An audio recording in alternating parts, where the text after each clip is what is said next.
Welcome to the Boomer Technician. As usual, we're in the garage, headed out to another state. This will be our 5th out of 50. But today, the hood of the Soul Survivor is closed because although we had a blowout on our way to Wisconsin on our last trip, this time around, we got home without any issues, major or minor. So I haven't had to do a thing to the Soul Survivor. And now we can just hop in it and head out to Kearney, Nebraska for our 5th state out of 50. You know, I don't talk about Colorado a whole lot, but maybe I should because it's a starting point for all my trips. The thing about living in Denver is it's a full day's drive to the next city over that has, an airport with more than 5 gates in it. So unless I'm going to an adjacent state, it's typically a 2-day drive and a lot of times a 3-day drive to get to my destination. But that's part of the adventure of this whole project. If you like driving and you like the car you're driving, every day is a good day. Well, it's rare we get such a well-lit, nice sign on the side of the road where there's not a lot of traffic, but today we're in luck. We're perfectly positioned for it. The sun's in the right spot. If you listened careful right then, there was a bird singing. So it's a lovely day for the Soul Survivor to be driving into Nebraska. You walk out of most hotels in America and it looks pretty much the same lobby up front, the same streets outside, the same chains. But here in Nebraska, they've got something a little unique. They call it the Runza sandwich, and it's a Nebraskan delicacy. I haven't ever tried one, but since I'm here in Kearney for a car show, seems like a thing to do a little later today. Well, here we are in Kearney. It's actually a couple hours before the show, and we've already got a full main street of all sorts of interesting cars. We'll get a better look at them as the day goes on, but just thought I'd give you a flavor of the show starting up and some rather loud cars burbling by. Well, the show's supposed to start at noon, and it's 9 o'clock currently, but as you can see, the car enthusiasts have all shown up and parked, so quite a lot of activity for a small-town car show. We'll just take a walk along the streets here and kind of get an overview of the cars. It being a Midwest show, there's lots of American iron, lots of the classic hot rod look, some interesting cars sprinkled throughout. We'll kind of highlight those as we go along. But this is actually the downtown Kearney area. They've got the brick street and lots of businesses, not a lot of businesses boarded up or closed off. So a pretty active downtown area, which is, of course, unusual in small town America. But Kearney's a railroad town, and I think it's well positioned on the freeway and it has been, reasonably prosperous over the years. So I just wanted to take a walk down the streets here and get a little flavor of the show itself before all the people showed up. And then from here, we're going to look at a bunch of different vehicles that basically caught my eye. Starting with this 2025 F-150. It's a standard cab. It's an XL. It's a very basic truck, but it's got a Whipple supercharger on it. So pretty hot little number. Much like this 55 Chevy that looks like a car from a movie. And here's a hint as to what movie we're talking about. The bumper sticker calls it out. We also saw this extremely quick little Mustang II, and it being a Mustang II, I had to get some footage of it. But unfortunately, it's Chevy powered. That's an LS stuffed into the firewall there. This must cook pretty well. Here's a series of just kind of Midwest cars I found in Kearney. A late 70s Granada, a nice little Volkswagen convertible.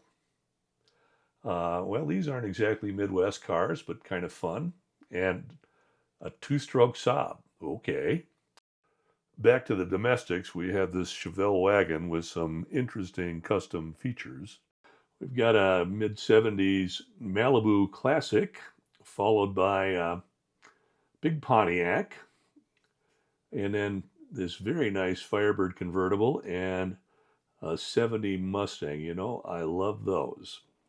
Followed by the radio station, along with a radio station car from the early 70s. I believe that's an Ambassador.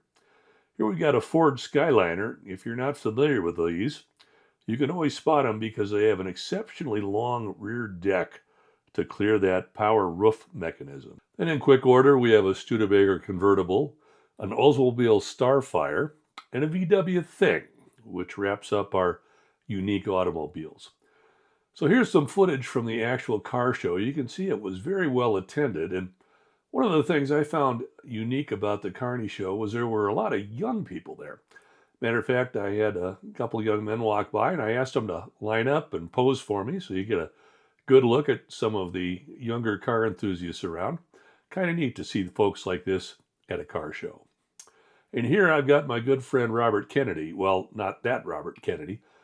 Robert owns the orange Mustang II convertible you see here. It's one of 24 convertible conversions, and it's an extremely low mileage car in very nice condition. He couldn't bring it to the Mustang II reunion, so he brought it to Kearney from his house in Omaha. Robert is also an author, and he's written a book on the 7 generations of Mustang called Unbridled. And more importantly, he brought 2 big automotive fans to the show. So with that, let's wrap up the show and head on out.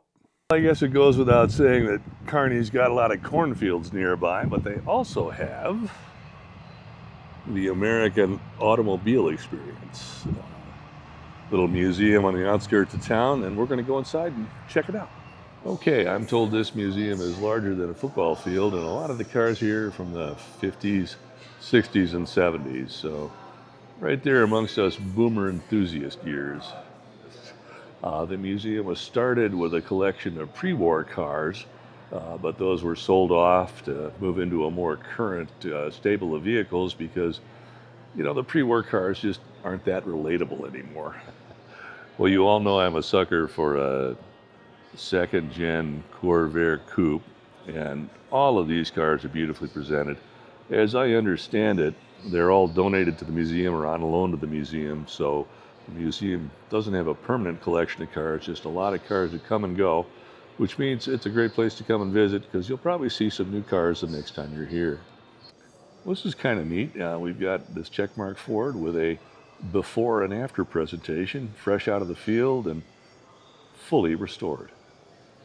So here's a really nice car, kind of typical of Nebraska. A fella had a Cornet 440, kept it forever, decided he wanted to fix it up. And so he went ahead and put some wheels on it, improved the stance, cleaned it up a little bit, and here it is in the museum. Just a great road car, nothing unique, nothing fancy, but typical of what you're going to see. The thing I love about Studebaker was all the Hail Mary passes they tried to make towards the end of their production run. Here they've got a pickup that's basically their car body set up on a pickup chassis. They were the only folks doing that at the time.